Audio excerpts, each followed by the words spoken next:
नमस्कार साथियों, कैसे हो सभी लोग। आप सभी लोगों का दर्पण क्लासेज करौली में हार्दिक स्वागत है मित्र। हम लोग पिछली क्लास में जो हम लोगों ने स्टार्ट की थी वो गाय के बारे में स्टार्ट किया था, एनिमल हस्बेंड्री। इसमें गाय की कुछ सामान्य बिंदुओं पर हम लोगों ने चर्चाएं की थी। इसमें गाय का वर्गीकरण था आपके।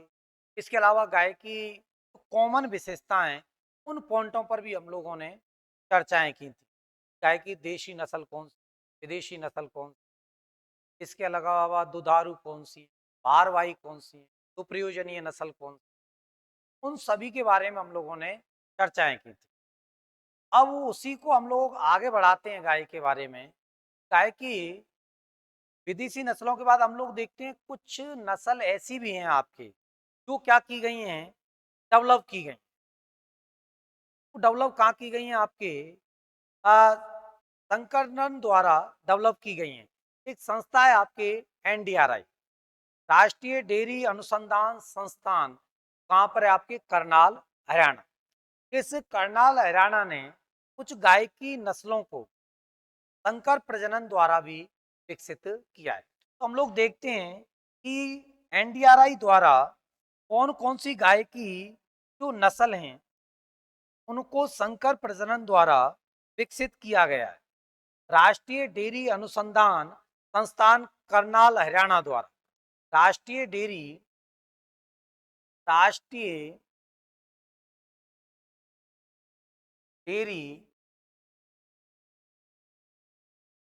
अनुसंधान राष्ट्रीय डेयरी अनुसंधान संस्थान करनाल, और करनाल कहाँ पर है आपके, हरियाणा। राष्ट्रीय डेयरी अनुसंधान संस्थान करनाल हरियाणा, इस राष्ट्रीय डेयरी अनुसंधान संस्थान करनाल हरियाणा द्वारा कुछ गाय की नस्लों को संकर प्रजनन के द्वारा विकसित किया है। संकर प्रजनन के द्वारा विकसित किया है आपके। अब संकर प्रजनन के द्वारा कौन कौन सी गाय की नस्लों को विकसित किया गया है एनडीआरआई के। राष्ट्रीय डेयरी अनुसंधान संस्थान जो करनाल हरियाणा है, इसने संकर प्रजनन द्वारा गाय की कुछ नस्लों को डेवलप किया है या विकसित किया है। तो कौन कौन सी नस्लें जिनको विकसित किया है इसने, तो उन नस्लों पर यदि आप लोग बात करोगे कौन कौन सी नस्लें, क्योंकि कई बार डायरेक्ट क्वेश्चन छटवा सकता है आप लोगों से कंपटीशन के लेवल पर कि कौन कौन सी नस्लें जिनको विकसित किया है। तो देखो, सबसे पहले हम लोग देखते हैं कि जिस नस्ल को विकसित किया है आपके करण फ्रीज। कौन सी आपके, करण फ्रीज। करण फ्रीज को विकसित किया है। अब बात आती है कि ये जो करण फ्रीज है ये किसके संकर प्रजनन द्वारा डेवलप की गई है। तो करण फ्रीज नस्ल है, ये करण फ्रीज नस्ल किसके संकरण द्वारा डेवलप की गई है। तो करण फ्रीज एनडीआरआई मतलब राष्ट्रीय डेयरी अनुसंधान संस्थान करनाल हरियाणा द्वारा संकर प्रजनन द्वारा एक विकसित गाय की नस्ल है। अब इसमें किसका इस्तेमाल किया गया है, तो एक तो एच एफ मतलब हॉलेस्टीन, हॉलेस्टीन फ्रीजियन बोला था मैंने आपको। एच एफ मतलब हॉलेस्टीन फ्रीजियन, हॉलेस्टीन फ्रीजियन है। तो ये कौन सी आपके, थार पार्कर। एक तो है आपके हॉलेस्टीन फ्रीजियन, एक तो है आपके हॉलेस्टीन फ्रीजियन। हॉलेस्टीन फ्रीजियन के साथ किसका संकरण है, तो इस हॉलेस्टीन जो फ्रीजियन है आपकी, इस हॉलेस्टीन फ्रीजियन के साथ किसका संकरण कराया गया है, तो हॉलेस्टीन फ्रीजियन के साथ कराया गया है आपके किसका, थार पारकर का। किसका कराया गया है आपके, थार पारकर। थार पारकर गाय की जो नस्ल है उसका एचएफ के साथ क्या कराया गया, संकरण कराया गया, संकर प्रजनन कराया गया, और जिससे एक नस्ल विकसित हो गई, कौन सी, करण फ्रीज। तो यदि आपसे पूछा जाए कि करण फ्रीज एनडीआरआई राष्ट्रीय डेयरी अनुसंधान संस्थान करनाल हरियाणा द्वारा संकर प्रजनन द्वारा करण फ्रेज जो गाय की नस्ल विकसित की गई है वो किसके संकर प्रजनन द्वारा विकसित की गई है? तो आपके आंसर हो जाएगा हॉलेस्टीन फ्रीजियन और थार पारकर। कौन कौन सी आपके हॉलेस्टीन फ्रीजियन और एक कौन सी है थार पारकर, मतलब एचएफ और थार पारकर के सहयोग से डेवलप किया गया है। दूसरी आप लोग देखोगे कि यहाँ पर और कौन सी एनडीआरआई की नस्लें एनडीआरआई द्वारा विकसित नस्ल हैं? तो ये क्या आपके ये क्या आपके करण स्विस, कौन सी है करण स्विस, करण स्विस भी है, करण स्विस। अब देखो करण स्विस की बात की जाए तो करण जो स्विस है ये करण स्विस किसके सहयोग से डेवलप है? तो करण स्विस पर आप बात करोगे तो एक तो है इसमें ब्राउन स्विस, एक तो कौन सी है ब्राउन स्विस है, तो एक साहीवाल है। एक तो कौन सी है ब्राउन स्विस, एक तो है ब्राउन स्विस और एक है आपके साहीवाल। एक तो है आपके कौन सी ब्राउन स्विस और एक कौन सी आपके साहीवाल, साहीवाल। ब्राउन स्विस और साहीवाल, ब्राउन स्विस और साहीवाल, इन दोनों के संकरण द्वारा, इन दोनों के संकरण के द्वारा करण स्विस को विकसित किया गया है। तो ब्राउन स्विस और साहीवाल इन दोनों के संकरण द्वारा कौन सी बनी है करण स्विस? तो एक तो हो गई करण फ्रीज, तो एक कौन सी हो गई करण स्विस हो गई। एक है आपके ब्राउन सिंध, कौन सी है ब्राउन सिंध। देखो ब्राउन सिंध जो डेवलप की थी वो किस तरह से की है? तो तीसरी कौन सी आपके ब्राउन सिंध, ब्राउन सिंध।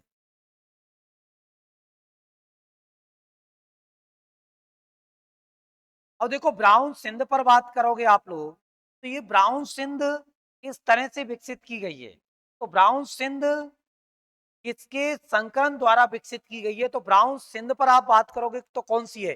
तो देखो करण स्विस में तो कौन सी है ब्राउन स्विस और साहीवाल, कौन सी है ब्राउन स्विस और साहीवाल। इसमें भी एक तो ब्राउन स्विस तो जैसी जैसी है, एक नई और जोड़ देनी है आपको, तो वो कौन सी जोड़ देनी है रेड सिंधी। कौन सी रेड सिंधी, ब्राउन स्विस तो है ही आपके, एक तो कौन सी है ब्राउन स्विस तो है ही, तो कौन सी और जोड़ देनी है रेड सिंधी, रेड सिंधी।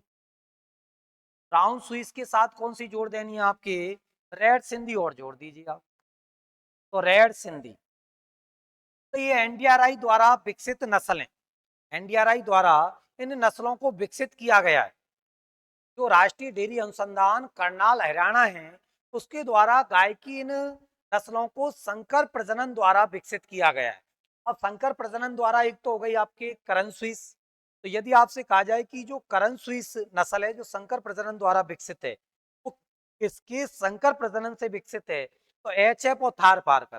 कौन सी हो गई आपके एच एफ और थार पारकर हो गई, कौन सी हुई एच एफ और थार पारकर। तो देखो आप करण फ्रीज, करण फ्रीज, कौन सी करण फ्रीज, तो एच एफ और कौन सी हो गई थार पारकर, एच एफ और कौन सी हो गई करण को थार पारकर। तो एच एफ और थार पारकर ये दोनों के सहयोग से कौन सी बनी है आपके करण फ्रीज, करण फ्रीज बनी है। करण स्विस तो ब्राउन स्विस है एक तो, और ये कौन सी है साहीवाल। तो ब्राउन स्विस और साहीवाल इन दोनों के सहयोग से, तो ब्राउन स्विस और साहीवाल के सहयोग से कौन सी बन रही है आपकी करण स्विस। तो देखो इस स्विस नाम आ रहा है, स्विस मतलब ब्राउन स्विस और एक कौन सी जुड़ गई साहीवाल, तो इन दोनों के सहयोग से कौन सी बन गई करण स्विस। एक ब्राउन सिंध, ब्राउन सिंध तो ब्राउन स्विस तो जैसी हो गई और रेड सिंधी और जोड़ दी, तो यहां से ब्राउन और यहां से सिंधी, तो क्या हो गई आपके ब्राउन सिंध। तो ये नस्ल एनडीआरआई द्वारा मतलब राष्ट्रीय डेयरी अनुसंधान संस्थान करनाल हरियाणा द्वारा विकसित नस्ल है। तो देखो आप याद करो आपके कौन कौन सी हैं। तो एक तो कौन सी हो गई आपके करण फ्रीज, करण फ्रीज कौन सी एच एफ और थार पारकर, एच एफ और कौन सी हो गई थार पारकर, एच एफ और थार पारकर दोनों के सहयोग से कौन सी बन रही है आपके करण फ्रीज। फिर कौन सी हुई करण स्विस, तो करन स्विस में कौन सी हो गई, एक तो ब्राउन स्विस, और एक कौन सी जोड़ दी आपने, साहिवाल। ब्राउन स्विस और साहिवाल दोनों के सहयोग से कौन सी बनी है आपके, करन स्विस। ब्राउन सिंध, तो ब्राउन स्विस तो ही, और उसके साथ क्या जोड़ दी आपने, रेड सिंधी और जोड़ दी, तो क्या हो गई आपके, ब्राउन सिंध हो गई। कौन सी हो गई, ब्राउन सिंध हो गई। तो ये नस्ल कई दफे देखो आपको देसी नस्ल बताई थी, विदेशी बताई थी, इनके बारे में हम लोग पिछली क्लास में पढ़ चुके हैं। फिर ये संकर प्रजनन द्वारा डेवलप हो गई आपके हिंदुस्तान में।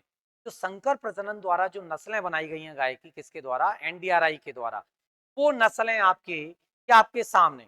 इसके अलावा और गाय से संबंधित कौन से बिंदु हैं जिन हमारे लेवल पर काम किए। यदि आपसे कहा जाए कि गाय में गुणसूत्र, यदि आपसे कहा जाए कि जो गाय है, इस गाय में गुणसूत्र कितने होते हैं,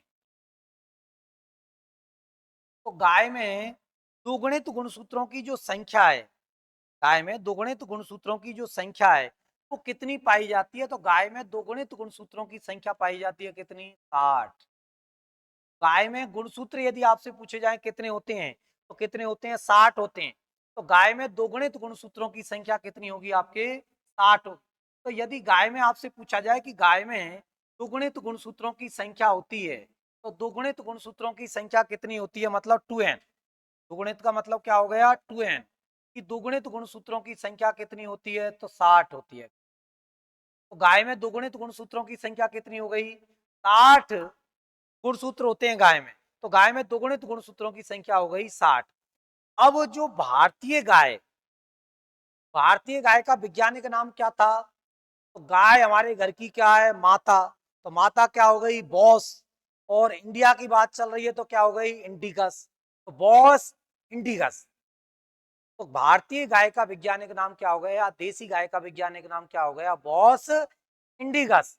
बॉस इंडिगस है। तो यदि आपसे कहा जाए कि जो भारतीय गाय है, इस भारतीय गाय में, इस भारतीय गाय को यूरोपियन देशों में किस नाम से जाना जाता है।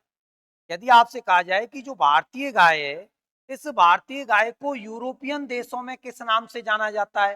जैसे पूछा जाए कि यूरोपियन देशों में किस नाम से जाना जाता है, यूरोपीय देशों में,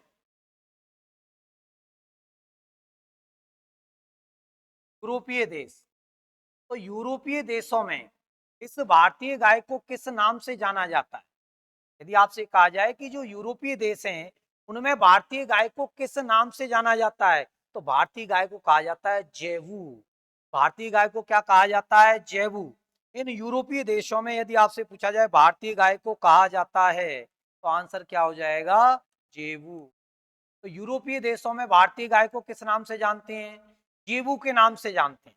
तो जेबू के नाम से जानते हैं। लेकिन अमेरिका में कहा जाए कि अमेरिका में किस नाम से जानते हैं, अमेरिका में किस नाम से जानते हैं, तो अमेरिका में यदि आपसे पूछा जाए कि जो भारतीय गाय है, इस भारतीय गाय को अमेरिका में किस नाम से जानेंगे, अमेरिका में किस नाम से जाना जाएगा भारतीय गाय को, तो विदेशों में कहा जाता है कि भारतीय गाय तो दूध क्या है, कम देती हैं।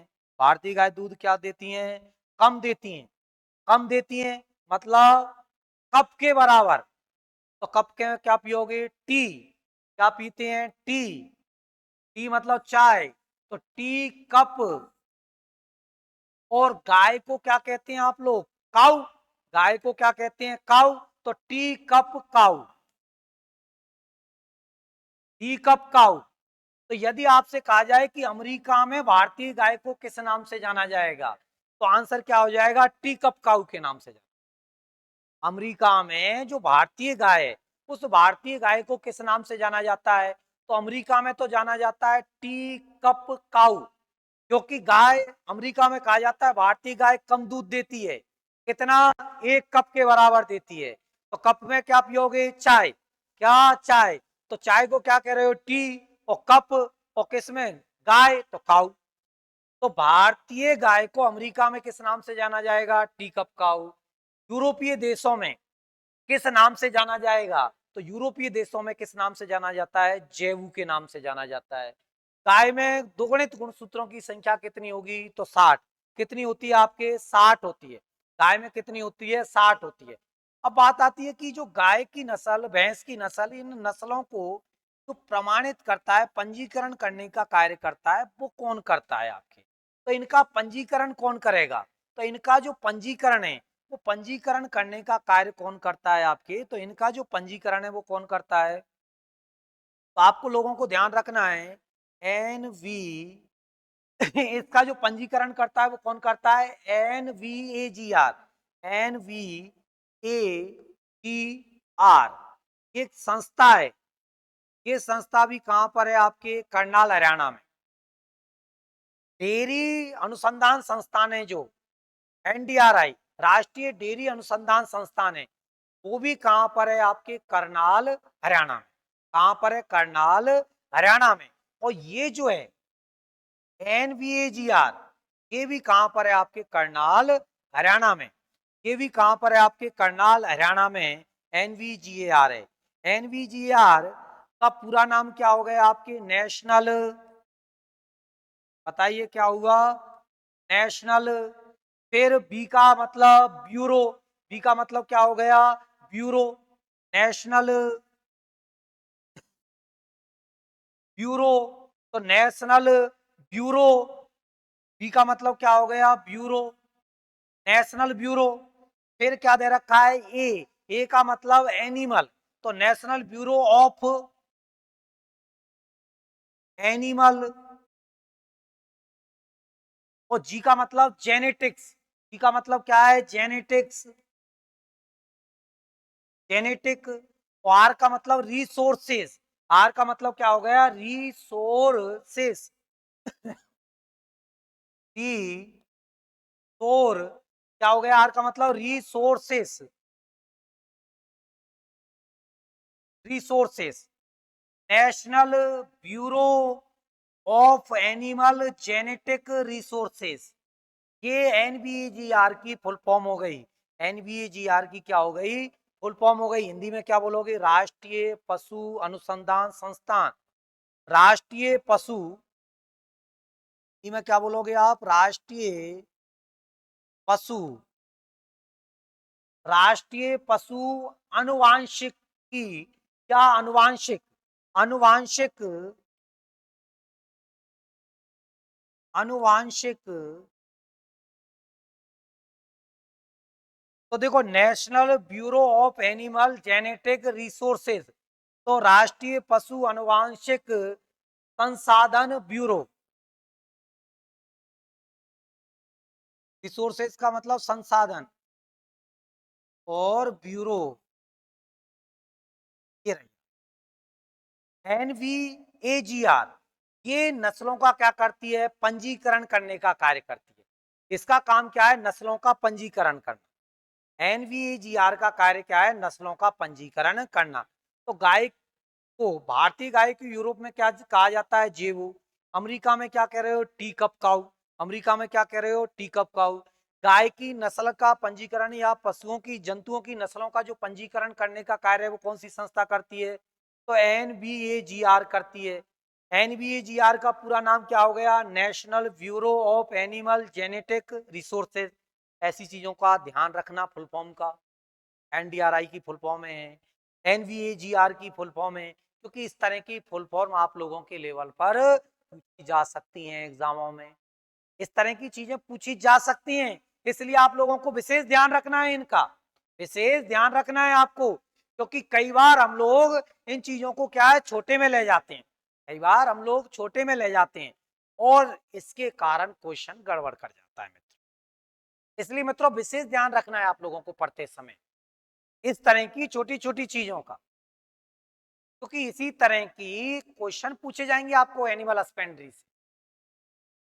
कई क्वेश्चन बड़े व्यवहारिक और सिंपल आएंगे, तो आपको बाद में एग्जाम देने के बाद फील होगा कि शायद काश हम लोग पढ़ जाते, तो ऐसा नहीं होता और ये ठीक हो जाता है, और उसके ठीक होने के कारण आपका सिलेक्शन हो जाता है। इसलिए आप लोगों को विशेष ध्यान रखना है इस चीज का। तो ये जो NVAGR है, ये नस्लों का पंजीकरण करती है। अब इसके आधार पर देखा जाए, तो इसके आधार पर देखा जाए तो भारतीय गायों की कुल नस्ल कितनी है? तो इसके आधार पर देखा जाए तो भारतीय गायों की कुल नस्ल कितनी है? तो आपको ध्यान रखना है 40 नस्ल है। यदि आप एनवीजीआर के आधार पर देखो तो एनवीजीआर के आधार पर ये डाटा आपका एनसीईआरटी का डाटा है। ध्यान रखना ये जो डाटा है कि कितनी नस्ल हैं, ये एनसीईआरटी का डाटा है। आप देख सकते हो एनसीईआरटी में, ये कोई मेरा डाटा नहीं है, ये एनसीईआरटी का डाटा है। ये किसका डाटा है? आपके एनसीईआरटी का डाटा है। तो भारतीय गायों की कुल कितनी नस्लें एनवीजीआर के अनुसार, तो कितनी रजिस्टर्ड नस्लें एनवीजीआर के अनुसार यदि देखा जाए तो जो एनवीजीआर है, एनवीएटीआर, इसके अनुसार यदि देखोगे आप लोग एनवीजीआर के अनुसार, इसके अनुसार भारतीय गायों की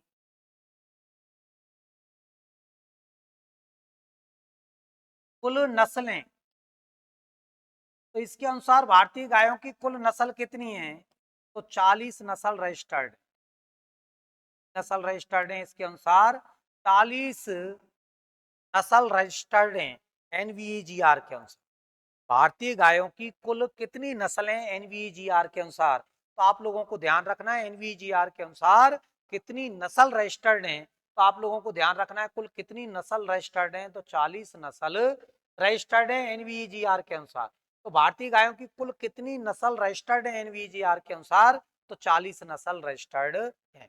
तो ये आपके गायों के बारे में एक सामान्य जानकारी थी मित्रों। अब हम लोग गाय की नस्ल पढ़ना स्टार्ट करते हैं। आपके गाय की नस्ल पढ़ना स्टार्ट करते हैं क्योंकि ये सामान्य जानकारी बताई थी आप लोगों के लिए। कुछ तो पहले की क्लास में आप लोगों के लिए बता दी थी, कुछ तो पहले ही क्लास में आपको लिए बता दी थी। जिन लोगों ने पिछली क्लास नहीं देखी है वो पिछली क्लास भी देखें। गाय से संबंधित काफी रोचक क्लास थी, काफी अच्छे तथ्य थे जो एग्जामों की दृष्टि से बड़े काम के थे। जरूर देखें आप। तो एनडीआरआई द्वारा ये नस्ल विकसित की गई है। एक तो करंट फ्रीज है, करंट फ्रीज में आपको ध्यान रखना है होलेस्टीन फ्रीज, फ्रीजियन और थारपारकर है। करंट स्विस, ब्राउन स्विस और साहिवाल है। ब्राउन सिंध, ब्राउन स्विस और कौन सी हो गई? रेड सिंधी हो गई। ब्राउन स्विस और कौन सी हो गई? रेड सिंधी हो गई। फिर गाय में टुगुणे गुणसूत्रों की संख्या 60 होगी। भारतीय गाय, तो भारतीय गाय वो यूरोपीय देशों में किस नाम से जानी जाएगी? तो जेबू के नाम से। अमेरिका में टी कप काऊ के नाम से जानी जाएगी।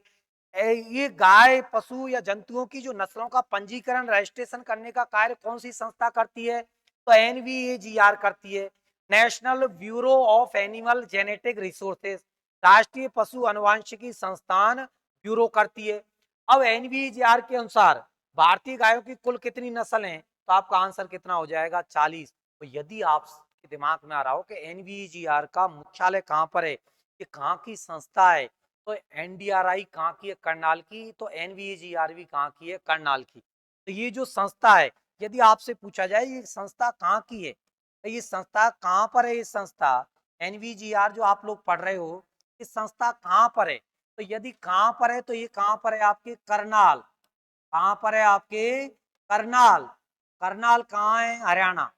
तो ये संस्था कहाँ पर है? आपके करनाल हरियाणा में ये संस्था। ये जो संस्था है वो कहां पर है? तो आंसर क्या हो जाएगा? करनाल हरियाणा में ये संस्था है आपकी, करनाल हरियाणा में। तो डेयरी अनुसंधान संस्थान, राष्ट्रीय डेयरी अनुसंधान संस्थान भी करनाल हरियाणा में। राष्ट्रीय पशु अनुवांशिकी संसाधन ब्यूरो मतलब NBAGR भी कहां पर है? करनाल हरियाणा में मित्रों। अब अगली हम लोग देखते हैं, गाय की नस्लों को स्टार्ट करते हैं। पहली आपके सामने गाय की नस्ल आ गई। पहली गाय की नस्ल है आपके। अब तक दो कल की क्लास में, आज की में केवल आपसे सिंपल बातें की थी गाय के बारे में।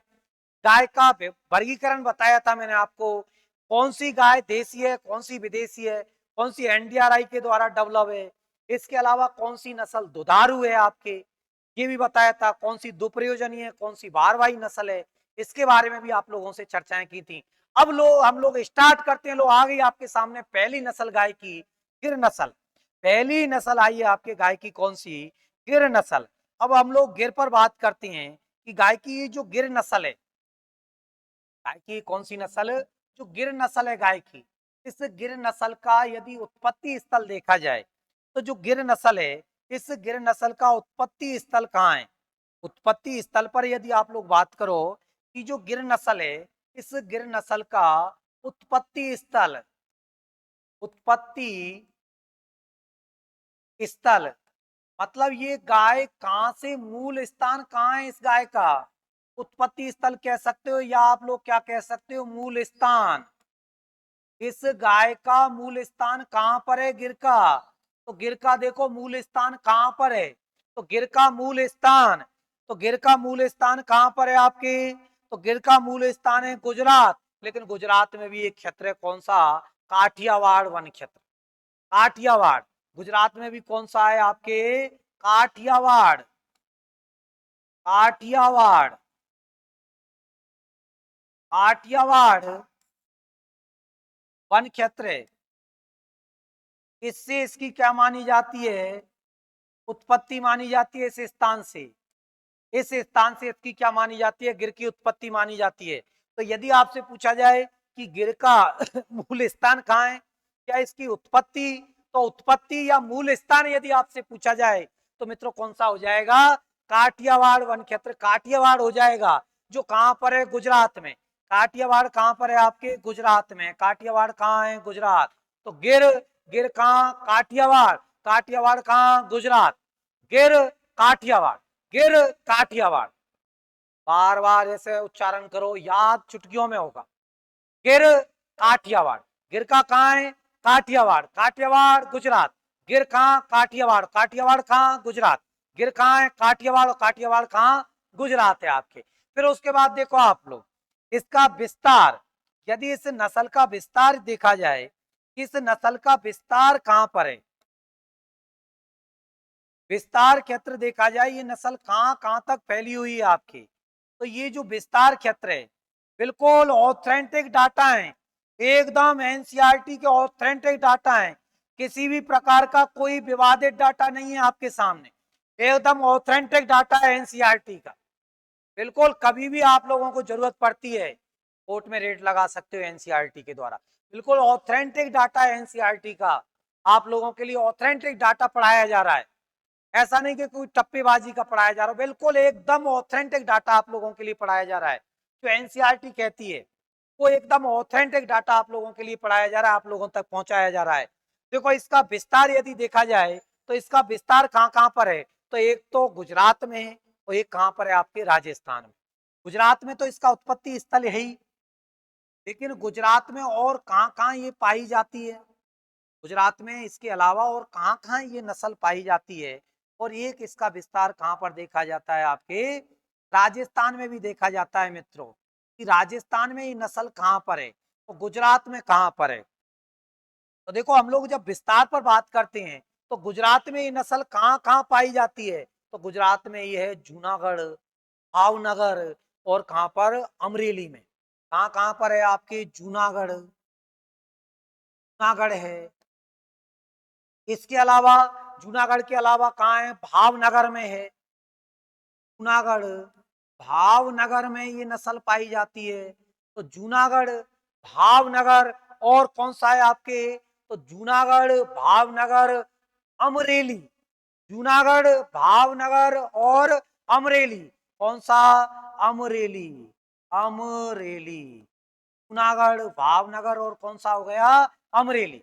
तो ये नस्ल कहाँ कहाँ पाई जाती है, तो यदि आप लोग बात करोगे तो ये नस्ल गुजरात में कहाँ कहाँ पर है, तो गुजरात में यदि आप लोग बात करोगे तो गुजरात में ये नस्ल कहाँ पाई जाती है आपके? तो गुजरात में पाई जाती है जूनागढ़, भावनगर और अमरेली। कहाँ पर है आपके? अमरेली, जूनागढ़, भावनगर और कहाँ पर? अमरेली में पाई जाती है। लेकिन बात राजस्थान की आ रही है कि जो गिर नस्ल है वो राजस्थान में कहाँ पाई जाएगी? अरे कहाँ पाई जाती है भाई मित्रों? राजस्थान में। तो एनसीईआरटी कहती है कि राजस्थान में केवल ये कहाँ पर है, तो राजस्थान में ये कहाँ पर है आपके? अजमेर में है, और इसके अलावा ये राजस्थान में कहाँ पर है? भीलवाड़ा में है। अजमेर और कहाँ पर पाई जाती है? भीलवाड़ा में। तो राजस्थान में नस्ल कहाँ मिलती है? अजमेर और भीलवाड़ा में। गुजरात में कहाँ मिलती है? तो गुजरात में मिलती है जूनागढ़, भावनगर और अमरेली में। तो गुजरात में तो कहाँ है? जूनागढ़, भावनगर और अमरेली। लेकिन राजस्थान में कहाँ है? तो अजमेर और भीलवाड़ा में। तो गिर नस्ल का विस्तार राजस्थान में कहां पर है, तो आपको ध्यान रखना है अजमेर और भीलवाड़ा में गिर नस्ल का विस्तार है राजस्थान के अंदर। तो राजस्थान के अंदर इसका विस्तार हो गया कहां पर, अजमेर और भीलवाड़ा में। यदि आप लोगों से पूछा जाए कि जो गिर नस्ल है, यदि आप लोगों से पूछा जाए कि जो गिर नस्ल है, यदि इस गिर नस्ल पर हम लोग बात करें, इस गिर नस्ल के उपनाम, गिर नस्ल के क्या उपनाम, मतलब किन किन नामों से इस गिर नस्ल को जाना जाता है, गिर नस्ल को किन किन उपनामों से जाना जाता है। अभी तक गिर नस्ल की विशेषताओं पे तो हम पहुंची नहीं है, अब तक नहीं पहुंचे हैं। अब तक वो चीजें चल रही हैं जो डायरेक्ट क्वेश्चन बनती हैं, किन किन उपनामों से जाना जाता है। तो इस गिर नस्ल को किन किन उपनामों से जाना जाता है, तो गिर नस्ल को किन किन उपनामों से जाना जाता है, तो अजमेरी रैंडा कहा जाता है इसको। एक तो क्या कहा जाता है आपके, अजमेरी, अजमेरी रैंडा कहा जाता है, इसको अजमेरी रैंडा कहा जाता है। और इसका उपनाम गिर के कौन से हैं, अजमेरी रैंडा कहा जाता है। ये गिर कैसी नस्ल है, एक शर्मीली नस्ल है। कैसी नस्ल है, शर्मीली नस्ल है। इसके अलावा भामान कहा जाता है इसको, भामान, क्या कहा जाता है, भामान कहा जाता है। इसके अलावा इसको क्या माना जाता है, शर्मीली नस्ल कहा जाता है। कैसी नस्ल है, एक शर्मीली नस्ल है आपके। तो कैसी नस्ल है, शर्मीली नस्ल है। भामान कहा जाता है, अजमेरी रेड़ा कहा जाता है, इसको क्या कहा जाता है, अजमेरी रेड़ा के नाम से भी जाना जाता है। तो ये इसके क्या हो गए, उपनाम हो गए गिर के। गिर के क्या है, ये उपनाम है। तो गिर के उपनाम यदि आपसे पूछे जाए तो अजमेरी रेड़ा, भारमान और शर्मीली नस्ल है। ये एक दुधारू नस्ल भी है। गिर कैसी नस्ल है, आपको मैंने विभाजन में बताई थी कि गिर कैसी नस्ल है। तो आप लोगों के लिए मैंने विभाजन में बताई थी कि गिर कैसी नस्ल है, एक दुधारू नस्ल है। गिर कैसी नस्ल है, दुधारू नस्ल है गिर। गिर दुधारू नस्ल की कैटेगरी में आती है। लेकिन यदि स्पेशल आप लोगों से ऐसे पूछ ले कि राजस्थान में गिर को किस नाम से जाना जाता है, राजस्थान में यदि आप लोगों से स्पेशल ऐसे क्वेश्चन पूछ ले कि राजस्थान में गिर को किस नाम से जाना जाता है, स्पेशल क्वेश्चन कैसे पूछ ले आपको, यदि क्वेश्चन ऐसे पूछ ले कि जो राजस्थान है, इस राजस्थान में गिर को किस नाम से जाना जाता है, राजस्थान में जो गिर है उस गिर को किस नाम से जाना जाता है, और ब्राजील में किस नाम से जाना जाता है, क्योंकि ये कहां से, ब्राजील। तो ब्राजील में किस नाम से जाना जाता है इसको, और राजस्थान में किस नाम से जाना जाता है। तो आप लोगों को ध्यान रखना है, राजस्थान में इस नस्ल को किस नाम से जाना जाता है, तो राजस्थान में इसको जाना जाता है आपके किसके नाम से, रैंडी के नाम से। राजस्थान में किस नाम से जानते हैं आप लोग, राजस्थान में इस नस्ल को जाना जाता है रैंडी के नाम से। राजस्थान में किस नाम से जाना जाता है आपके, रैंडी के नाम से इस नस्ल को जाना जाता है, कहां पर, राजस्थान। तो यदि आपसे कहा जाए कि राजस्थान में किस नाम से जाना जाता है, तो आंसर क्या हो जाएगा, रैंडी के नाम से जाना जाता है। लेकिन ब्राजील में तो ये दुधारू नस्ल है, इसलिए ब्राजील में इसका नाम क्या हो गया, बारमान। तो ब्राजील में इस नस्ल को किस नाम से जाना जाता है, बारमान नस्ल के नाम से जाना जाता है ब्राजील में। तो यदि आपसे पूछा जाए कि ब्राजील में गिर नस्ल को किस नाम से जाना जाता है, तो आंसर क्या हो जाएगा, बारमान के नाम से जाना जाता है। लेकिन राजस्थान में किस नाम से जाना जाता है, तो आंसर हो जाएगा रैंडी के नाम से जाना जाता है, कहां पर, राजस्थान में। तो देखो गिर नस्ल, तो गिर जो गाय की नस्ल है उसका मूल स्थान या उत्पत्ति स्थान कहाँ है, तो काठियावाड़ वन क्षेत्र जो कहां पर पड़ते हैं, गुजरात में। कहां पर है आपके, काठियावाड़। काठियावाड़ वन क्षेत्र कहां पर है मित्रों, गुजरात में। तो देखो गिर काठियावाड़, काठियावाड़ गुजरात, गिर काठियावाड़, काठियावाड़ गुजरात, काठियावाड़ कहां, गुजरात। लेकिन गुजरात में इसका विस्तार और कहां देखा जाता है, तो कहां पर है आपके, जूनागढ़ है, भावनगर है, अमरेली है। जूनागढ़, भावनगर, अमरेली। अरे टिप्स पर करो यार। गिर कहां पाई जाएगी, काठियावाड़, काठियावाड़ कहां, गुजरात। गिर कहां, काठियावाड़, काठियावाड़ कहां, गुजरात, काठियावाड़ कहां, गुजरात। विस्तार कहां, तो गुजरात और राजस्थान। विस्तार कहां, गुजरात और राजस्थान। अब गुजरात में कहां पर है, तो गुजरात में कहां पर है, जूनागढ़ है, भावनगर है और अमरेली है। जूनागढ़, भावनगर और अमरेली, कहां पर? जूनागढ़, भावनगर और अमरेली। कहां हो गया? जूनागढ़, भावनगर और अमरेली। लेकिन राजस्थान पर आप आओगे तो कहां है? अजमेर और भीलवाड़ा। तो गिर राजस्थान में कहां गिर रही है? तो कहां गिर रही है? अजमेर और भीलवाड़ा में आकर गिर रही है। तो गिर कहां गिर रही है? अजमेर और भीलवाड़ा में आकर गिर रही है। तो गिर कहां आकर के गिर रही है? अजमेर और भीलवाड़ा में। उपनाम क्या लिखे थे आपने? अजमेरी रेंडा है, बारमान है, शर्मीली नस्ल है और एक दुधारू नस्ल है। तो राजस्थान में इसको किस नाम से जाना जाएगा? रैंडी के नाम से। तो राजस्थान में इसको किस नाम से जाना जाता है? तो गिर नस्ल को राजस्थान में जाना जाता है रैंडी के नाम से। और ब्राजील में इसको क्या कहा जाता है? भारमान के नाम से जाना जाता है। किस नाम से? भारमान के नाम से। अब हम लोग चलते हैं, देखो आपके सामने गिर नस्ल प्रेजेंट हो रही है। ये गिर है आपके, ये गिर गाय है आपके, ये इसके कैरेक्टर इससे आपके क्लियर हो जाएंगे, अलग से आपको पढ़ने की जरूरत नहीं पड़ेगी बिल्कुल। ये आपके सामने गिर नस्ल, ये आपके सामने गिर नस्ल है। गाय की कौन सी नस्ल है? ये गिर। ये आपके सामने गिर नस्ल है गाय की। कौन सी नस्ल है आपके? गिर गाय। गिर नस्ल है गाय की, गिर गाय है। गाय की कौन सी नस्ल है आपके? गिर नस्ल है आपके लोगों के सामने गाय की। अब देखो इससे रंग देखो आप लोग, तुरंत पकड़ में आएंगी चीजें, अरे तुरंत चुटकियों में क्लियर होंगी। देखो आप अभी यदि आप लोग देखोगे कि इस गाय का रंग कैसा होता है, तो देखो बताने की जरूरत नहीं है, आपके सामने बिल्कुल। इनके लक्षणों के लिए तो आप लोगों को क्या करना है? इनका जो चित्र है, ये जैसी फोटो है, वो दिमाग में बिठा कर रखनी है। जैसे ही वहां विशेषताओं से संबंधित क्वेश्चन दिखेगा तुरंत टिक होगा। इनकी तुलनात्मक चीजें याद करनी है। अब देखो आपके सामने कौन सी है? गिर है। अब गिर पे आ जाओ, कैसा रंग? लाल, लेकिन लाल में कैसा? सफेद। और ये हल्के हल्के धब्बे दिखाई दे रहे हैं। कैसे धब्बे दिखाई दे रहे हैं?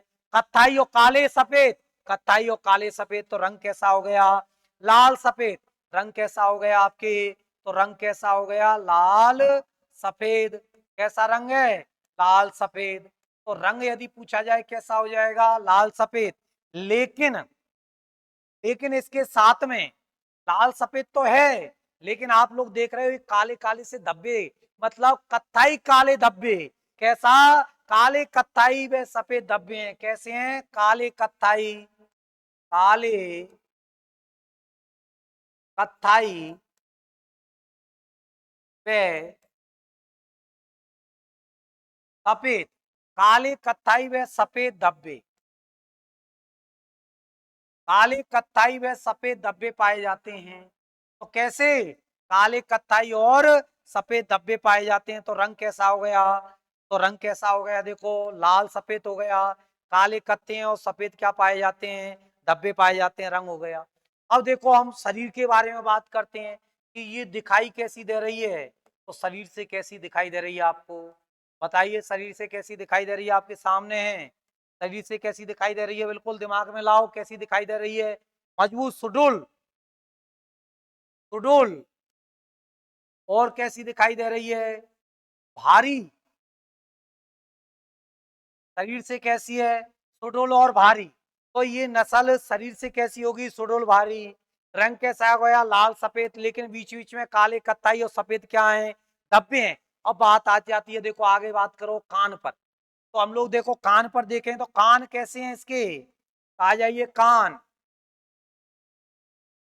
कान कैसे दिखाई दे रहे हैं? बिल्कुल रटना नहीं है आपको कुछ भी, रटना तो है ही नहीं कुछ, 1% भी नहीं रटना है। आप ऑटोमेटिक याद होंगी चीजें, बस केवल ध्यान से सुन लीजिए आप, ऑटोमेटिक चीजें याद होंगी। अब देखो कान, ये कान नीचे की ओर लटके हुए हैं और कैसे हैं? लंबे।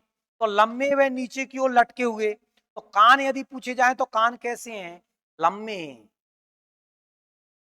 लंबे एवं नीचे की ओर लटके हुए, नीचे की ओर लटके हुए। कान कैसे हो गए? लंबे व नीचे की ओर लटके हुए कान हो गए। लेकिन लंबे और नीचे की ओर लटके हुए तो हैं, कि एक तरह से ऐसे पत्ती जैसी आकृति बन रही है। कैसी आकृति बन रही है कानों की? पत्ती जैसी। तो पत्ती नोमा होते हैं इसके कान। कैसे होते हैं? पत्ती नोमा। यदि आपसे पूछ लिया जाए कान कैसे होंगे? तो कान पत्तीनुमा होंगे, पत्तीनुमा कान होंगे, मतलब लंबे कान होंगे, नीचे की ओर लटके हुए रहेंगे, इसलिए कैसे फील होंगे? पत्तीनुमा। नीचे की ओर लटके हुए रहेंगे, लंबे होंगे, इसलिए कैसे फील हो रहे हैं? पत्तीनुमा। तो कैसे कान है? तो कानों की बात पूछी जाए तो कैसे हो गए?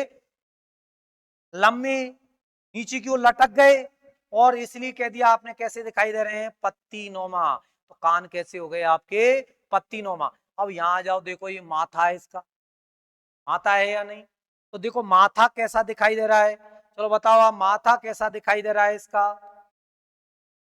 इस गिर का माथा, तो माथा देखो बाहर की ओर उभरा हुआ है या नहीं? उभरा हुआ है और चौड़ा है, तो कैसा माथा हो जाएगा? उभरा हुआ और चौड़ा। कैसा है? उभरा हुआ, उभरा हुआ, उभरा हुआ एवं चौड़ा। तो माथा कैसा हो गया? तो माथा कैसा हो गया? उभरा हुआ। माथा कैसा हुआ? तो माथा उभरा हुआ है और कैसा है? चौड़ा है। तो माथा यदि आपसे पूछा जाए कि माथा कैसा होता है गिर का, तो देखो आपको दिखाई दे रहा है इसमें कैसा है? चौड़ा है, क्योंकि सींग ऐसे झुक गए और बाहर की ओर निकल रहा है, मतलब उभरा हुआ है। तो चौड़ा है और उभरा हुआ है। आंखें कैसी हैं? तो आधी खुली हुई सी, मतलब एक तरह से छोटी सी, तो आप कह सकते हो आंखें। आंखें कैसी हैं? आधी खुली हुई, आधी खुली हुई हैं। आंखें कैसी कह सकते हो? आधी खुली हुई, मतलब हल्की सी धसी सी, आधी हल्की छोटी होती हैं और ऐसा लगता है जैसे आधी खुल रही हैं। आंखें ऐसी प्रतीत होती हैं जैसी कैसी, कि जैसे आधी खुल रही हैं, पूरी नहीं खुल रही हैं, कैसी खुल रही हैं? आधी खुल रही हैं, ऐसी प्रतीत होती हैं। अब सींग देखो, सींग कैसे हैं? तो सींग कैसे प्रतीत हो रहे हैं? ऐसे आ रहे हैं और ये ऐसे जा रहे हैं, मतलब आधा चंदा बन रहा है, तो अर्ध चंद्राकार। कैसे सींग होंगे? अर्ध चंद्राकार। सींग कैसे होते हैं? अर्ध चंद्राकार सींग होते हैं, मतलब इसके जो सींग हैं वो सींग कैसे होंगे? अर्ध चंद्राकार। लेकिन आप लोग देख रहे होंगे बड़े मोटे से दिखाई दे रहे हैं सींग, तो आप कह सकते हो सींग अर्ध चंद्राकार, अर्ध चंद्राकार हैं और लंबे और मोटे हैं। सींग कैसे हो गए? लंबे, मोटे होते हैं, मोटे मोटे होते हैं, और कैसे होते हैं? देखने में ऐसे घूमते हैं, मतलब आधा चंदा सा बन रहा है, तो आप लोग कह सकते हो अर्ध चंद्राकार। तो सींग अर्ध चंद्राकार एवं लंबे तथा मोटे, अर्धचंद्राकार एवं लंबे तथा मोटे। तो अर्धचंद्राकार एवं लंबे तथा मोटे सींग होंगे, बिल्कुल अलग ही सींग दिखाई दे रहे हैं, मोटे मोटे। कैसे दिखाई दे रहे हैं? मोटे मोटे सींग दिखाई देते हैं इसके। अब आ जाओ इसकी गर्दन पर, तो ये गर्दन है, इसने इधर कर रखा है। ये जो गर्दन है, गर्दन कैसी है इसकी? तो गर्दन पतली है। गर्दन कैसी दिखाई दे रही है आपको? पतली गर्दन। तो गर्दन कैसी है आपके? तो आप गर्दन की बात करोगे तो गर्दन कैसी दिखाई दे रही है? पतली, पतली एवं लंबी। तो यदि आपसे पूछा जाए गर्दन होती है, तो गर्दन कैसी होती है इसकी? पतली एवं लंबी। तो देखो कान हो गई, आंख हो गई, माथा हो गया, ये सिर वाला हिस्सा, इसके अलावा सींग हो गई, इसके अलावा क्या हो गए आपके? सींग हो गए, गर्दन हो गई, और क्या है आपके इससे संबंधित? पूछ। पूछ देखोगे तो ये रही पूछ, और ये अलग ही एक बालों का वो बन रहा है, मतलब जैसा चाबुक होता है ना, जैसे चाबुक होता है उस तरह की पूछ है। तो यदि आपसे पूछा जाए पूछ कैसी होती है गिर की, तो गिर की पूछ के बारे में यदि आपसे पूछते हैं कि पूछ कैसी होगी, तो पूछ कैसी होती है? तो चाबुक नौमा।